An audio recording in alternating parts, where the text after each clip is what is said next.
How to transfer money from Dasher Direct to CashApp. The very first thing you want to do is to head over to your application CashApp. Enter your login credential and then sign in to your account. Once you are signed in, it will land you on your home page. Click on your profile at the top right corner. In this page, you will see the option where it says Linked Banks. Click on it. Over here, you can click on any of the accounts that you have added in the CashApp. Once you click on it, click on Replace Bank. Tap on Continue.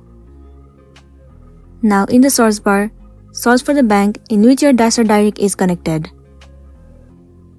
Once you have searched for the bank, you need to enter your bank's routing number. It will include 9-digit number to identify your bank. So enter the number and then tap on Next. Once it has been done, the money from Dasher Direct account will be transferred to your CashApp account, and then you'll be good to go. So that's it, and this is simply how you can transfer money from Dasher Direct account to your CashApp account. I really hope this video is going to be helpful for you. If it does, please make sure to like and subscribe to our channel. And thank you for watching it till the end.